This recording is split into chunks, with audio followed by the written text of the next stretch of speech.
नमस्कार बंधुगण, जय जगन्नाथ। मैं आशावादी अच्छे से आपण पूर्ववत सुस्थ सुरक्षित निरापद निरामय निरोग थे और भगवान को आशीर्वाद आपण से था।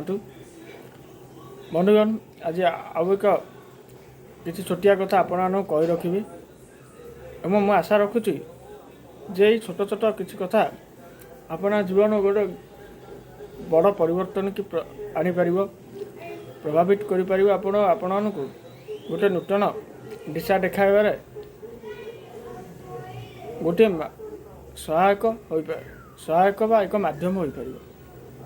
बंधुगण, जीवन आमको एक गोटे कथा मन रखा दरकार जे आमे आम भविष्य को बदल पारिबा ना, किंतु आमे तो चेष्टा करिबा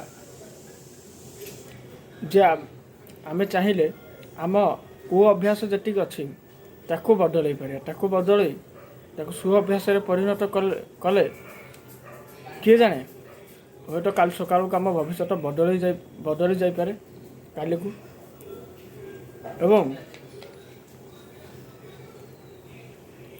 भविष्य गोटे गोटे सुभविष्यर गोटे सुनेरी रूप नहीं पारे एवं नव निश्चित यहाँ निजर जब अभ्यास को आम परिवर्तन करिया जदि किसी बद अभ्यास अच्छी को अभ्यास अच्छी ताकू जब परिवर्तन करिया तेबे आमर भविष्यर यात्रा मंगलमय हम एवं भविष्य आमर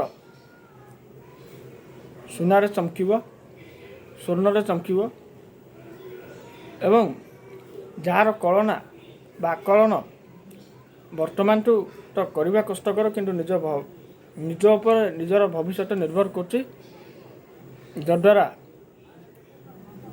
आमर भविष्य गोटे उत्तम भविष्य हो पार।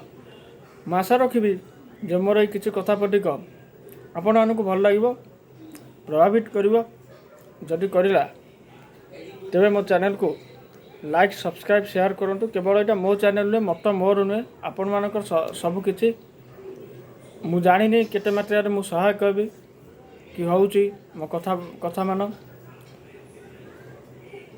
किछि मात्रा सहायक हो पार। महाप्रभु श्री जगन्नाथ जगन्नाथ आपण को भल रखु ये प्रार्थना करी। जय जगन्नाथ, नमस्कार, वंदे मातरम, भारत माता की जय।